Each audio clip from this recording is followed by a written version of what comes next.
Now, some time after these things happened, Joseph was told, "Your father is sick." So he took his 2 sons, Manasseh and Ephraim, with him to go to Goshen. And when Jacob, Israel, was told, "Look now, your son Joseph has come to you," Israel strengthened himself and sat up on the bed. Then Jacob said to Joseph, "God Almighty appeared to me at Luz, Bethel, in the land of Canaan, and blessed me, and said to me, 'Behold, I will make you fruitful and numerous, and I will make you a great company of people, and will give this land to your descendants after you as an everlasting possession.'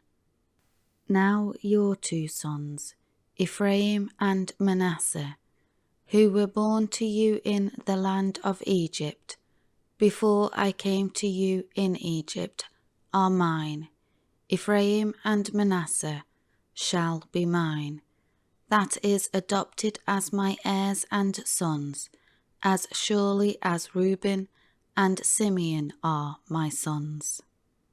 But other sons who were born to you after them shall be your own. They shall be called by the names of their 2 brothers in their inheritance. Now as for me, when I came from Padan in Mesopotamia, Rachel died beside me in the land of Canaan on the journey, when there was still some distance to go to Ephrath, and I buried her there on the way to Ephrath, that is Bethlehem.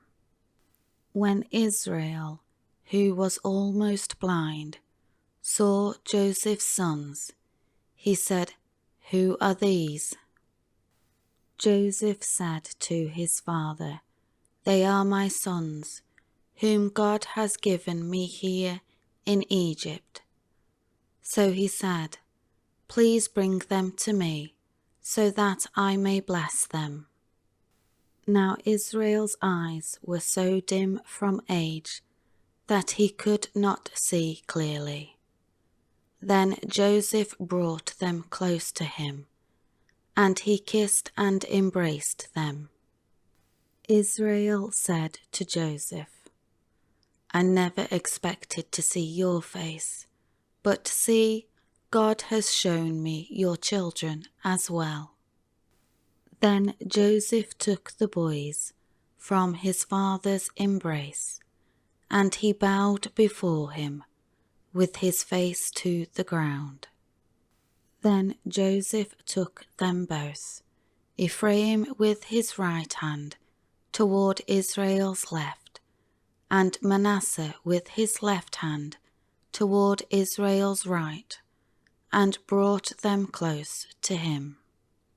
But Israel reached out his right hand and laid it on the head of Ephraim, who was the younger, and his left hand on Manasseh's head, crossing his hands intentionally, even though Manasseh was the firstborn.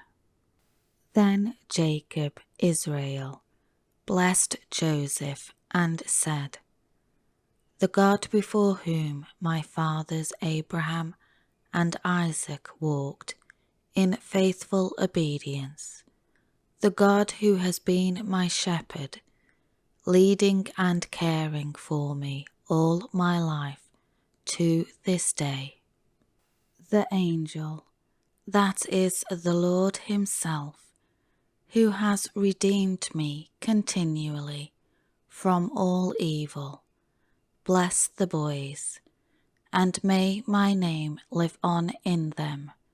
May they be worthy of having their names linked with mine, and the names of my fathers Abraham and Isaac, and may they grow into a great multitude in the midst of the earth. When Joseph saw that his father laid his right hand on Ephraim's head, it displeased him, because he was not the firstborn. And he grasped his father's hand to move it from Ephraim's head to Manasseh's head. Joseph said to his father, "Not so, my father, for this is the firstborn. Place your right hand on Manasseh's head." But his father refused and said, "I know, my son, I know. Manasseh also will become a people, and he will be great, but his younger brother shall be greater than he, and his descendants shall become a multitude of nations." Then Jacob blessed them that day, saying, "By you Israel will pronounce a blessing, saying, May God make you like Ephraim and Manasseh." And he put Ephraim before Manasseh.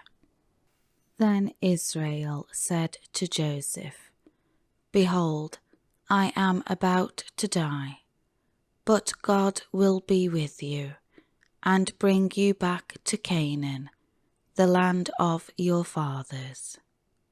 Moreover, I have given you the birthright, one portion, Shechem, one mountain ridge, more than any of your brothers, which I took, reclaiming it from the hands of the Amorites, with my sword and with my bow."